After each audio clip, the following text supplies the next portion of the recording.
Hey everybody, welcome back to my channel. My name is Sean, and in today's video, as you saw from the title, I'll be going over some very helpful and much needed rhinestone supplies that you'll need to get started in the rhinestone business.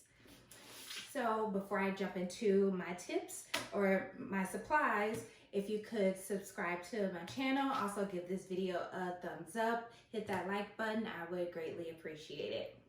So now let's jump right into the tips, and I will be looking down at my notes from time to time just so I don't miss anything. So the number one tip is software. So there are different softwares out there, some on the more inexpensive end and some on the very expensive end. So if you're a beginner, I would definitely suggest starting on one of the more inexpensive softwares just so you can really learn the software, learn what you can create, and decide what it is that you'll be making, and then kind of go from there if you decide you want to upgrade. Now there are some three that I'm going to name here that are more on the inexpensive end. The first being Silhouette Studio. They do have a designer edition which will give you access to the rhinestone panel. Unfortunately, the free edition does not give you access to the rhinestone panel. And then they also have a business edition, which just unlocks a few features for the rhinestone panel, as well as some other features for designing. Now, another one, which is really geared towards the Cricut users, whether you have a Maker or Explorer or whatever, that would be Scale 5, which is Sure Cuts a Lot 5. And so you can upload images or type out words or whatever you want to in that software, and then convert that into a rhinestone template, save it to your desktop so you can upload it into Design Space to cut with your machine. And so I will be doing a video in a few weeks showing you the comparison between the two using Silhouette Studio as well as Scale 5, and I'll also show you how you can cut with a Cricut machine, because I do get that question a lot. So that video is coming. So Scale 5 will run you around $50, as well as Silhouette Studio Designer Edition will run you about $50. The Silhouette Business Edition will run you about $99. There are some more expensive softwares out there that can run in a range between $500 and $700. So I would definitely suggest, if you're a beginner, don't jump in head first. Definitely use one of these more expensive softwares to kind of learn the software, what it can all do, and then what you're going to make and how much demand you're getting for that product if you decide you want to upgrade to a more expensive software. So my next tip, Hotfix Rhinestones. So Hotfix Rhinestones, I keep mine stored in these jars, and the difference with the Hotfix Rhinestones versus regular rhinestones is that on the back of them they have a glue, and that glue will be activated by heat. So once you're heat pressing the stones into a shirt, that activates the glue and makes it become permanent, or the stones become permanent to whatever you're pressing it onto. The most common size will be size SS10, which will be a 3mm stone. Another size will be SS6, which would be a 2mm stone. But I would say about 95% of the time you will be using SS10s. It just gives a nicer, cleaner, more detailed finish.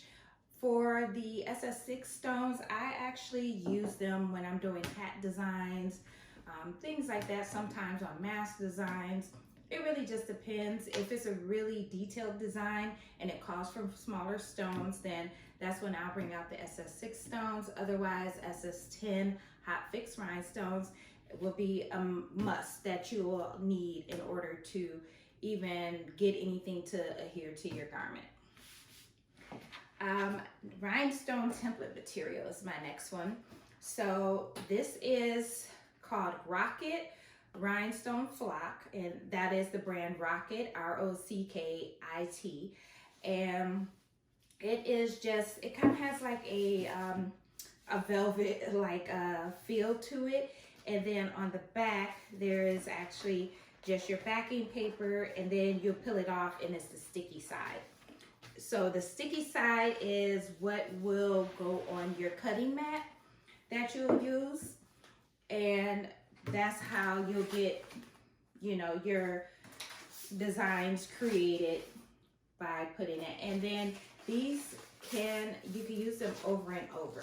So once you cut them, you can use the same template to brush your stones on there over and over, which is a great thing, especially if you have a certain type of shirt or mask or hat or whatever the case is that you are creating, or that's popular or in demand with your shop, or you're getting a lot of orders for it. Using that same template, you don't have to recut over and over. And I will say, beware of the Amazon brands. I've tried to cut corners, you know, over a year or two ago, and that didn't go so well.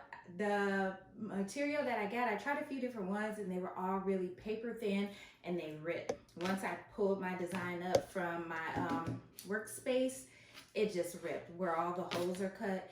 Well, not all of them, but a lot of them. And so I just tossed it, and just I stick with my Rocket Rhinestone flock. I love this stuff.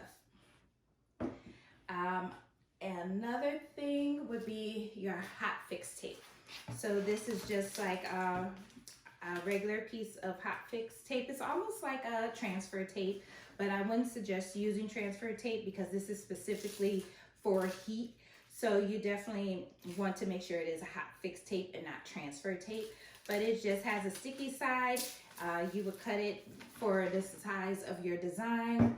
And then once you've brushed all your stones onto your template, you would place the Hotfix tape over the brushed rhinestones to lift it up, so you can then put it down and press it onto your garment. So that's what the Hotfix tape is used for. So you can't have one without the other. You need Hotfix tape and you need rhinestone flock. So you gotta have those two for sure, and definitely Hotfix rhinestones. So the next thing are brushes. And so these are just painter's brushes that I use. You can get these at any like hardware store, wherever they sell paints, Lowe's, Home Depot. You can even get them at Walmart, and they're very inexpensive, only a couple dollars. And they actually come in a package like this here, and it also comes with a replacement as well. And so I always keep extra ones, in both sizes, just so I have them. I do switch them out, you know, from time to time. They do last pretty long, so it's not like you're switching them out like every month or whatever, but it is good to just keep some spare ones. Another thing that you would need to have is a workspace. So a lot of people use dry erase boards. You can use, if you have a smooth workstation or desktop, you could use that. I even have a smaller dry erase board, and I use this for hats when I'm working on hat designs, because it's not going to be that big for me to have to pull out this huge dry erase board. And sometimes I'll just stick it right onto my table, brush my stones on, put my stones back in my jar, lift my stones on my Hotfix tape, and press it. So you want to have some type of workspace. The dry erase boards, you can get those from Amazon, you can get them at Walmart, you can get them at Target, pretty much anywhere, Office Max or Office Depot or whatever it's called. So you definitely want to have some type of workspace where your stones aren't getting all over the place, because when you're brushing the stones, they will start to move and roll and move around outside of the template. So you kind of want to have a big enough space, or the board with the edges, that can stop those stones from getting all over the place. So the next thing is a heat press. So I have this clamshell heat press here that I love. Now work with whatever you have. Do not break the bank trying to get all these supplies like the flock and the Hotfix tape. The Hotfix tape, you can get that off of Amazon, and usually you can get like 5 yards for maybe like $10 or $15. So it's really inexpensive. The flock, they do sell this rocket flock on Amazon, but the biggest amount that I've seen, or the longest roll that I've seen, it's been maybe a couple yards, but you can even buy like a 12 by 12 sheet. So just if you want to start practicing and doing small designs, then definitely just get, you know, smaller amounts, you know, whatever, smaller sizes of these items. You don't have to go out and buy yards and yards initially when you're just starting out. When you see things are becoming more in demand, then you go ahead and get those additional items. The next thing would be the garment of your choice. So whether it's t-shirts, hats, hoodies. So I do a lot of hoodies now. Masks are always popular, bling masks. So it really depends what you're gonna do. And actually, let me grab the tumblers over here. So these are wraps. So you can create your own template, and you can use that template, like I said, over and over. And you can create your own custom wraps for your tumblers as well. So it's endless possibilities. It just depends on what you want to focus on, or you don't have to just, of course, you know, do one thing. Like I do multiple things when it comes to rhinestones. I just love rhinestones. I love bling. But yeah, the possibilities are endless with rhinestones, from hats to masks to shirts. I've seen people with bling on their car. Like, I don't think I would go that far, but yeah. So, and the next tip would be your cutting machine. So going back to where we were talking about the machines earlier, whether you have a silhouette machine, a Cricut machine, or some other form of cutting machine, you will need a cutting machine. Otherwise, you're not going to be able to get all these holes cut. And some designs can be much bigger and more detailed than this. You definitely have to have a cutting machine. Now, if you're starting with, say, masks or hats, which is a good way to start, that way you're kind of getting familiar with the software. Masks are very inexpensive. You can use that with a Cricut Joy. I actually have a Joy, and I tried it, and I was able to cut like some small designs. So, and that is a lot less expensive than, you know, a Cameo or Cricut Maker or something like that. So that's definitely an option for you, but you definitely have to have some type of cutting machine, because yeah, unfortunately you have to have some way to get all these holes into this rhinestone flock. Next, a cutting mat. So pretty much all the cutting machines come with the cutting mat. You can pick them up at your local hobby store. I actually use a mat that was no longer sticky, and I was about to throw it away, and I was like, you know what, I could just use that for my rhinestone template material, because the material on the back side that you're sticking onto the mat is sticky. So your mat does not have to be sticky. So if you have an old mat you're going to get rid of, keep it. I have two that I use specifically for just my rhinestone templates. I have a 12 by 12 and a 12 by 24 that I use. So definitely don't throw those old mats away. Keep them. They will come in handy. You will use them again, especially if you're working with rhinestones. My next tip is tweezers. So you definitely want to have some tweezers. I have like this little tweezer kit. You don't really need all these. I honestly don't need all these. I probably use like 2 of these. But just a pair of tweezers, so if a stone is out of place, or after you finish brushing everything and there's a few spots that didn't get filled in, you could just pick up the stones and place them into your holes. Or if once you lift your transfer up, something shifts or moves a little bit, or a stone gets knocked out of place, you can use the tweezers just to put that back in place versus trying to use your hand. And next tip, which is a really good one, is use a Teflon sheet over parchment paper especially when you're making shirts and hoodies or sweatshirts. So the Teflon sheet versus the parchment paper will be much more helpful, much more beneficial, because when you're pressing your stones onto a shirt and you have the parchment paper on the inside underneath, once you press that and that heat activates that glue, it can stick to that parchment paper. And so you're stuck trying to peel that off of the inside of the shirt and off of those stones that have glue. With the Teflon sheet, even if some glue does get stuck to it, you just kind of pull it apart and pull your sheet out and you're good to go. So definitely I would suggest using a Teflon sheet when you're pressing versus using parchment paper. And I would never suggest to just put down your template without using anything, because again, that once that glue is activated, it can stick. So it's not like the once it dries or whatnot, it's hard or anything like that. But I would just always suggest to have something in between while you're pressing. Even for the mask, I even cut out a small mask template of Teflon sheet, and I just placed it like in between the mask and then put my template or rhinestone design on there and press it.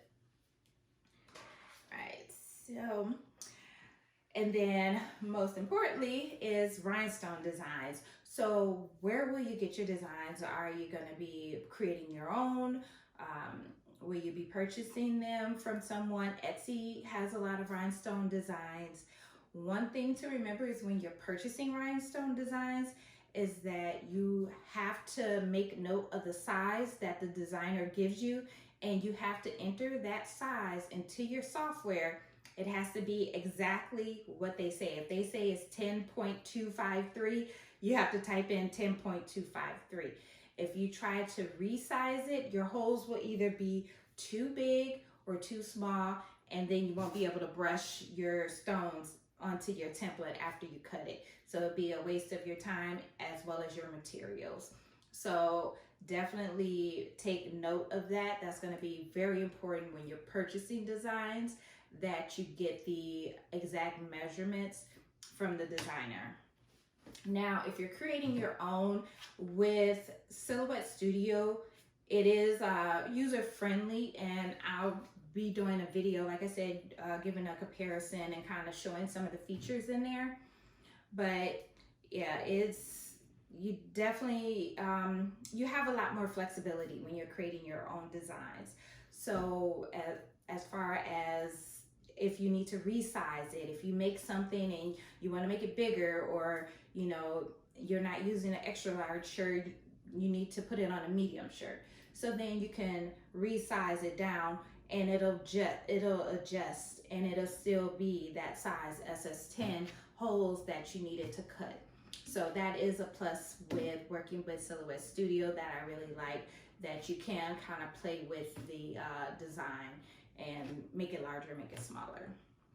So if you have any questions about any of these items that I covered, if there's anything else that you would like me to talk about, or anything you want me to go more into detail, just let me know in the comments below, and I'll definitely either respond to your comment or even make a video about it, just going more into detail.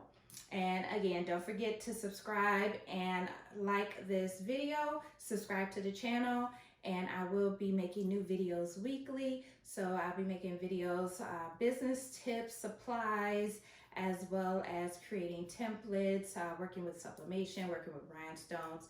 So a little bit of variety. So thanks again for watching, and I will see you all in the next video. Bye.